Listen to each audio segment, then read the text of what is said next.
Hello, my name is Beck and welcome to a book haul. I have not filmed one of these in a long time. I think the first one I filmed was in like January, so it has been a little while and I didn't think that I had enough books for a book haul, but I've put them all together and I definitely do. I don't usually buy books as often as I used to, so I didn't think I'd have as many as I do. So let's get into what I've purchased and received for my birthday, and also at the end I have a book from a publisher as well. Firstly, I did a trade with somebody on Twitter a long time ago, I think in February or something, because this is a March book and it's Wicked As You Wish by Rincha Pecco, and Rincha Pecco is the author of the Bone Witch series. I've read the first book in that series and I really liked it. It was like a mashup of Memoirs of a Geisha and Name of the Wind. I really enjoyed it, and that's why I jumped when this came up for trade. So I jumped on this because it is an urban fantasy and it says an unforgettable alternative history fairy tale series. I'm going to enjoy it, I hope. I haven't started it yet. I was going to read it for my owls in April, and then for that readathon I switched it out with something else just because I didn't feel like reading it at the time. It didn't really fit my mood, so I have it to read this year and I really hope I end up getting to it this year, because if I don't, that's a little bit of a disgrace. Next up, I have an adult fantasy book and I've also read this, so I will link the wrap up in whichever corner the wrap up pops up in, but it's Bloody Rose and this is by Nicholas Eames. It's the second book in his duology, I think, trilogy, I'm not sure. They both read as standalones even though they're in the same world, and there are characters that recur in this book that appeared in the first book. So the first book is Kings of the Wild, and I read this at the start of the year and I really enjoyed it. It is about a girl named Tam and she's about 16, I think, and she is working at a tavern and she sees all these famous bands of mercenaries pass through and she serves them ale and stuff. And she has been trained on the sly to become a minstrel because her father disapproves of her participating in any kind of activity that might get her taken away from him, because he was in a band of mercenaries once and he doesn't approve of it. So of course, Tam ends up joining up with a famous band that comes through and it goes off on a spiraling adventure quest from there. So I don't want to say too much more, but that's the premise, I guess. And I liked it, but I liked the first book more. I still gave it 4 out of 5 stars. So you're going to see a few books pop up in this book haul, and it's more than likely that I've already read them because I've had them for a little while now. So sure enough, the second book is Sword of Destiny by Andrzej Sapkowski, and I read this for the Owls readathon in April. That's a Harry Potter readathon. If you haven't heard of it before, there's just a reading prompt for every Harry Potter subject, because every subject has a prompt. You can kind of try and wiggle it to fit books that you already own onto the reading list that you make. So that's what I did for this book, and I didn't love it as much as The Last Wish, which is the first book, so I am not going to continue this series as soon as I thought. I am going to continue it eventually, but I lost some of the fire that I had for it before. In this book, it is a Witcher book, so I'm assuming most people know about The Witcher by now. So we follow Geralt, and he is a Witcher, so he's not quite human. He takes potions to enhance his abilities, and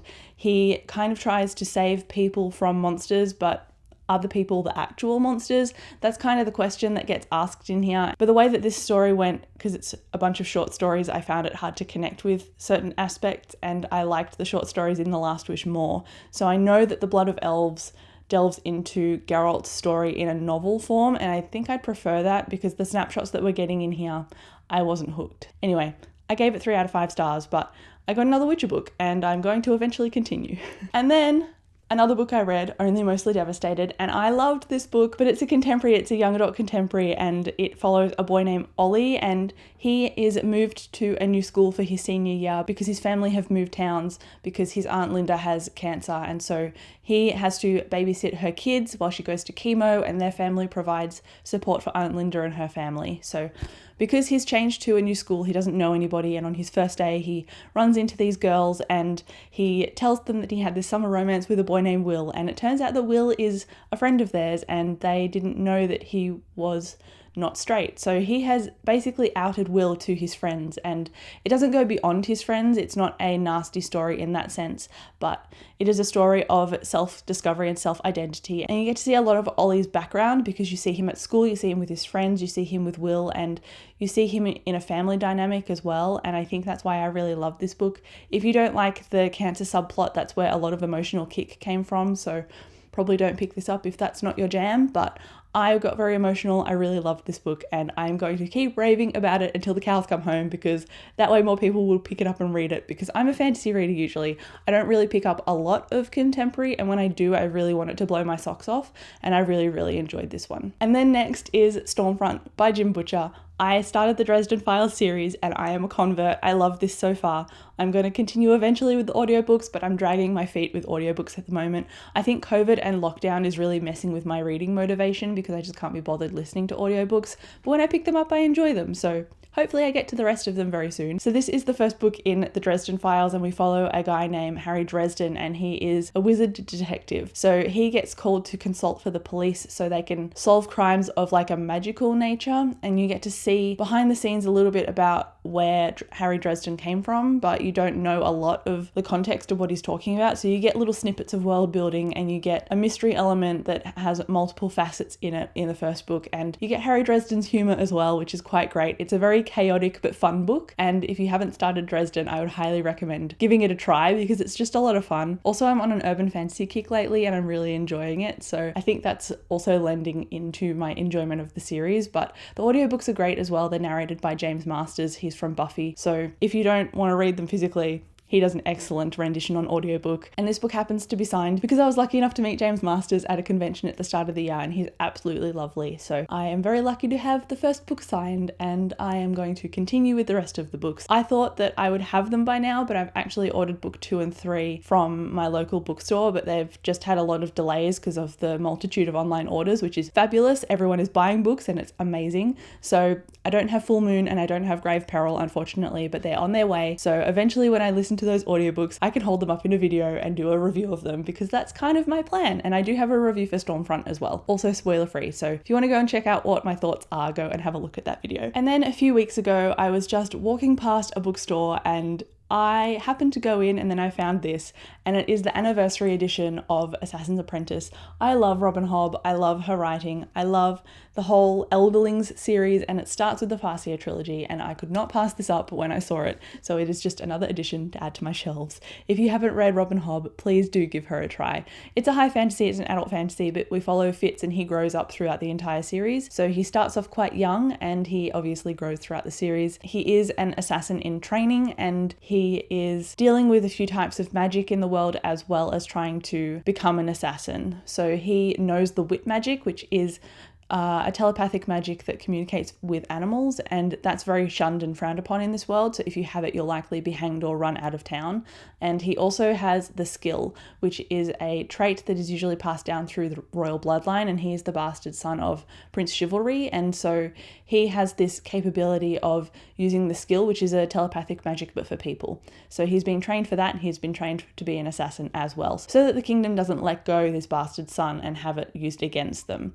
So that's what the series kind of loosely follows. Obviously, it's a lot more detailed than that, and the characters in here are just amazing. I love them so much, and I have not read this series in a very long time, but the characters still stick with me, and I definitely plan on rereading it because I love them so much. So if that's anything to say about the series and you love characters, you will love reading about the characters in this book.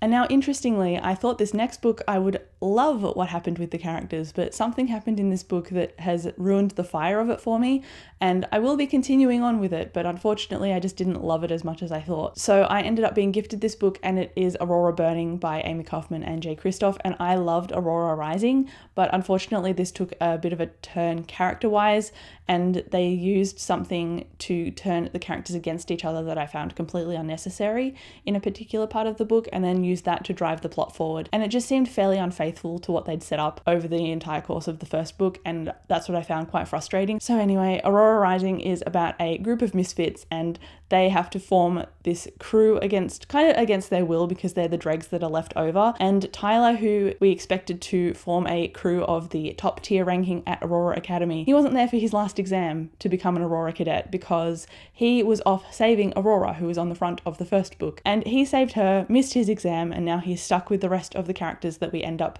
hearing from in the perspectives of the first book. So I don't want to talk about what happens in the first book. I'm not going to talk about the synopsis of this book because obviously it is major spoilers, but the first book had such fun banter and it had interesting mystery and world building, and it was really eerie towards the end, and there were some decisions made for the plot that I really respected, and the character building and growth was really, really well developed. So I really enjoyed the first book. It kind of went a little bit off the rails in the second one, but I did love the first 2/3 and I did enjoy the ending, so I hope they can bring it back in the third book. That's all I'm going to say. but I got Aurora Burning. I don't regret reading it, I just wish it turned out differently. And now we're moving into books that I haven't actually read yet. So the first one is Leviathan Lakes, and I know that this is a TV series called The Expanse. Don't know anything else except that it's a hard sci-fi. And the first sentence on the blurb of the book says, "Welcome to the future. Humanity has colonized the solar system." It looks like the character Jim Holden, who is the captain of this ship, him and his crew stumble across a abandoned ship, and then they find themselves in possession of a secret. The fact that it's hard sci-fi and it has a mysterious element and there's a crew involved that is obviously going to mean character development in a confined space, I'm all for it. So I'm hoping that I end up really liking this. I've seen a lot of people read it on BookTube and enjoy it, so I'm anticipating that I enjoy it too. So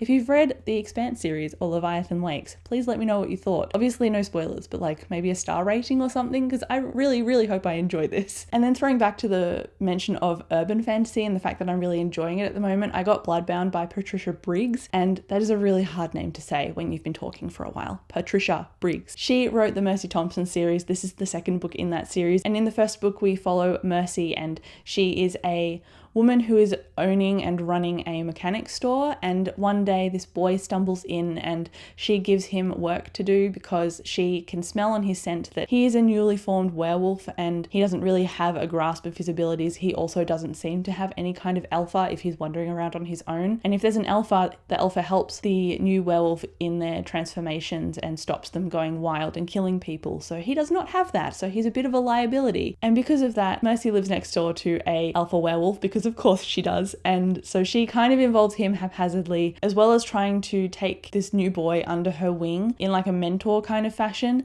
because Mercy actually isn't a werewolf herself. She is a skinwalker and she can transform into a coyote back and forth to human at will. So she kind of knows a little bit about werewolf politics, and then there's a few murders and then drugs emerge, and it's a murder mystery kind of story and it's a werewolf politics kind of story, and I really enjoyed the first book. It was just a romp and it was really fun. So I'm anticipating that I'm going to really enjoy this as well. Because it says Bloodbound, I'm assuming that vampires play a part in this because they kind of cropped up a little bit in the first book, but I, again, don't know anything about it. I bought this book and it arrived while I was still reading the first book, so I didn't read the synopsis then and I haven't read it now. So hopefully I go into this and I'm pleasantly surprised. Okay, I only have 3 books left. So the next one is The City We Became by N.K. Jemisin. This is her newest release and it is an adult urban fantasy book. And it just says on the back that it tells a revolutionary story of culture, magic and myth in contemporary New York City, and that is all I know about it, and it's all I want to know about it, because I know that N.K. Jemisin's plots get very heavy on world building and character, and so I think if I knew any more they would probably be spoilers because it would spoil the world building and I don't want to do that. So I'm going into this fairly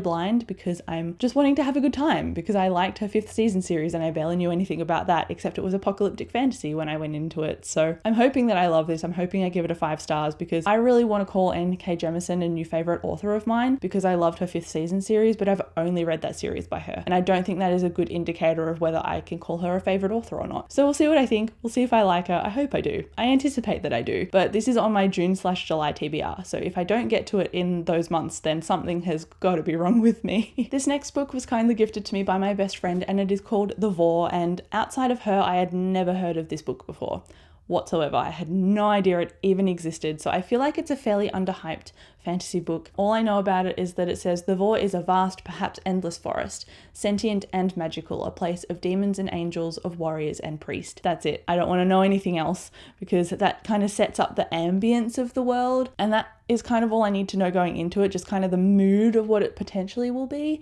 Also, it has a really pretty rainforest in the cover. So the fact that it was recommended to me by my best friend, and she's recommended 2 of my favorite books of all time in the past, I think I trust her enough to give this a try completely blind.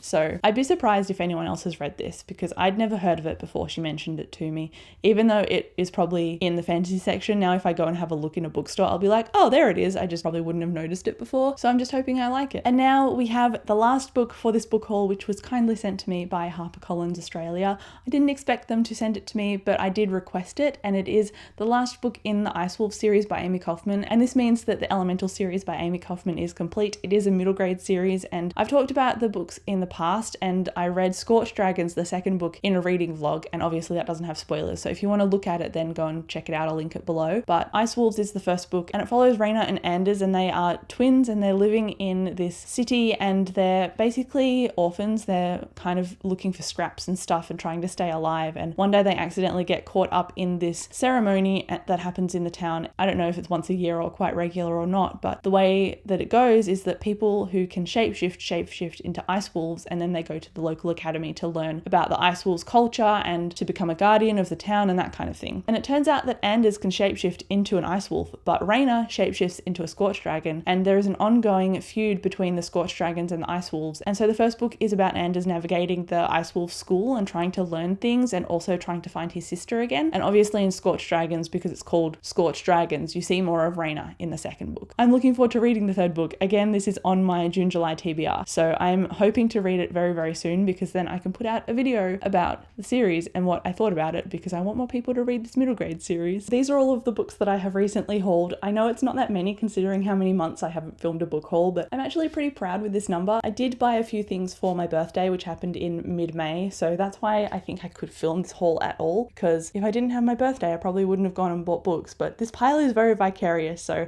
I'm gonna have to say thank you so much for watching this video. I'll chat to you down in the comments, and I will see you in my next one. Bye.